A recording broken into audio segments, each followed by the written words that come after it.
अब हम पाठ आगे देखेंगे। लेखक बहुत देर तक इंतज़ार करता है। महाशय के घर के लोग भी परेशान हैं, जिसके कारण लेखक वहाँ से निकलता है। शाम को वही महाशय लेखक को मिल जाते हैं। लेखक को देखकर चौंक जाते हैं, आश्चर्यचकित हो जाते हैं और कहते हैं, मुझसे बड़ी भूल हो गई, बहुत बड़ी गलती हो गई। अफसोस भी जताते हैं और कहते हैं, कल 8 बजे आ जाओ, मैं तुम्हारा इंतज़ार करूँगा। बेचारे लेखक दूसरे दिन फिर वे 8 बजे उनके घर पहुंच जाते हैं। उनका बड़ा लड़का फाटक पर आकर वहीं से सवाल करने लगता है और बोल देता है कि पिताजी घर पर नहीं हैं। लेखक पूछते हैं कि कहाँ गए हैं, कब तक लौटेंगे, लेकिन पता चलता है कि किसी को कुछ पता नहीं, कुछ मालूम नहीं है। तुम्हें पता चल गया होगा कि वह भागता हुआ फाटक तक क्यों आया। वह चाहता है कि लेखक वहीं से लौट जाए, मगर लेखक को एक महत्वपूर्ण काम है, जिसके कारण लेखक सब कुछ नज़रअंदाज करके फाटक खोलकर भीतर आ जाता है।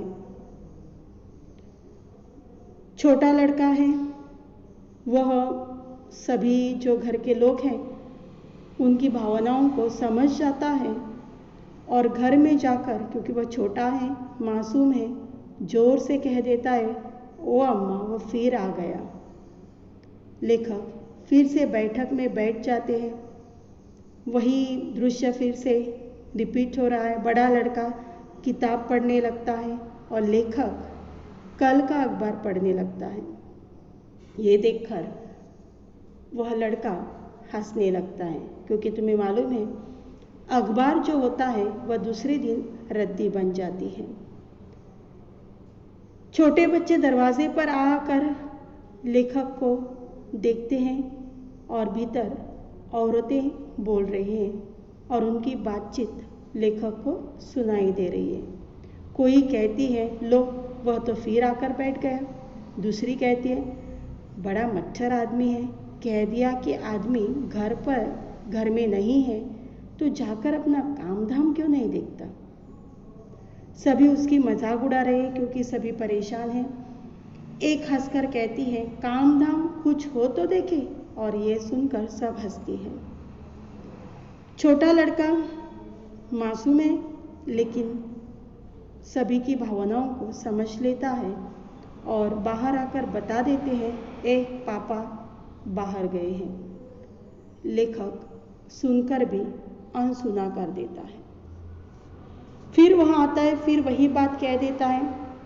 बड़ा लड़का थोड़ा बड़ा होने के कारण वह बात अनुचित नहीं लगती है, उसे वह बात अनुचित लगती है।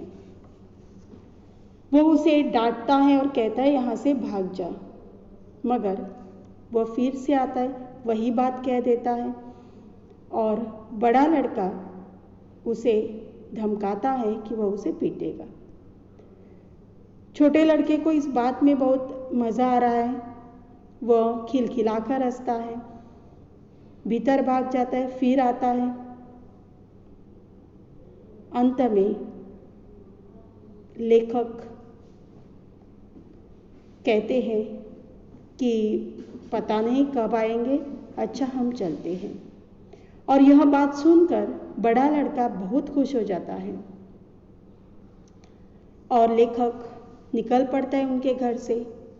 फाटक बंद करने के लिए जब लेखक मुड़ता है, तब पता चलता है कि पूरा परिवार खिड़की और दरवाजे पर है और बड़ी दिलचस्पी से हमें यानी लेखक को जाते हुए देख रहे हैं।